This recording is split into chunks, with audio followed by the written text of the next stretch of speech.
The Tale of the Flopsy Bunnies, by Beatrix Potter. It is said that the effect of eating too much lettuce is soporific.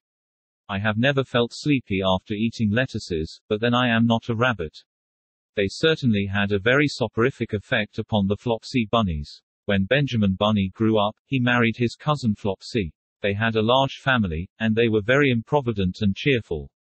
I do not remember the separate names of their children, they were generally called the Flopsy Bunnies. As there was not always quite enough to eat, Benjamin used to borrow cabbages from Flopsy's brother, Peter Rabbit, who kept a nursery garden. Sometimes Peter Rabbit had no cabbages to spare. When this happened, the Flopsy Bunnies went across the field to a rubbish heap, in the ditch outside Mr. McGregor's garden. Mr. McGregor's rubbish heap was a mixture. There were jam pots and paper bags, and mountains of chopped grass from the mowing machine, which always tasted oily, and some rotten vegetable marrows and an old boot or two. One day, oh joy, there were a quantity of overgrown lettuces, which had shot into flower. The Flopsy Bunnies simply stuffed lettuces. By degrees, one after another, they were overcome with slumber, and lay down in the mown grass. Benjamin was not so much overcome as his children. Before going to sleep he was sufficiently wide awake to put a paper bag over his head to keep off the flies. The little Flopsy Bunnies slept delightfully in the warm sun. From the lawn beyond the garden came the distant clackety sound of the mowing machine. The bluebottles buzzed about the wall, and a little old mouse picked over the rubbish among the jam pots. I can tell you her name, she was called Thomasina Tittlemouse, a wood mouse with a long tail. She rustled across the paper bag, and awakened Benjamin Bunny. The mouse apologized profusely, and said that she knew Peter Rabbit. While she and Benjamin were talking, close under the wall, they heard a heavy tread above their heads, and suddenly Mr. McGregor emptied out a sackful of lawn mowings right upon the top of the sleeping Flopsy Bunnies. Benjamin shrank down under his paper bag.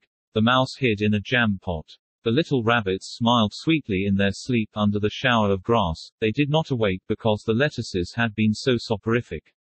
They dreamt that their mother Flopsy was tucking them up in a hay bed. Mr. McGregor looked down after emptying his sack. He saw some funny little brown tips of ears sticking up through the lawn mowings.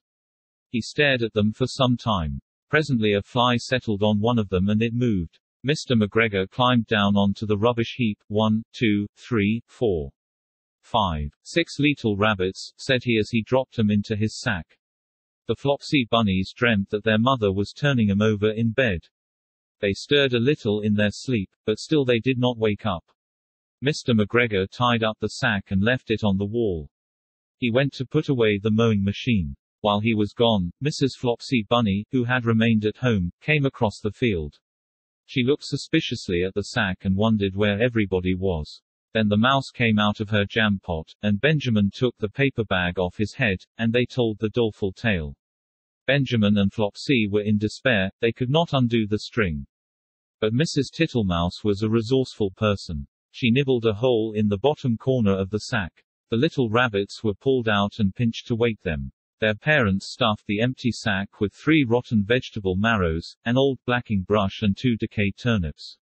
Then they all hid under a bush and watched for Mr. McGregor. Mr. McGregor came back and picked up the sack, and carried it off. He carried it hanging down, as if it were rather heavy.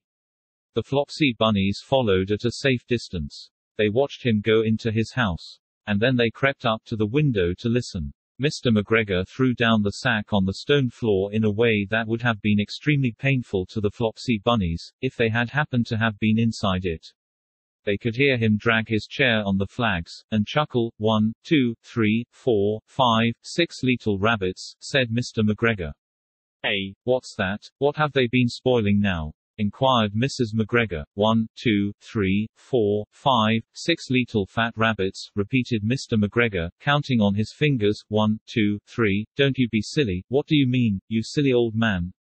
In the sack. 1, 2, 3, 4, 5, 6, replied Mr. McGregor. The youngest Flopsy Bunny got upon the window sill. Mrs. McGregor took hold of the sack and felt it. She said she could feel 6, but they must be old rabbits, because they were so hard and all different shapes. Not fit to eat, but the skins will do fine to line my old cloak. Line your old cloak, shouted Mr. McGregor, I shall sell them and buy myself baccy.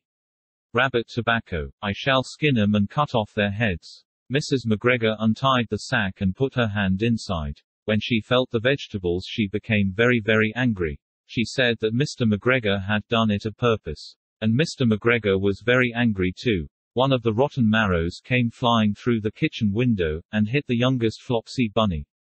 It was rather hurt. Then Benjamin and Flopsy thought that it was time to go home.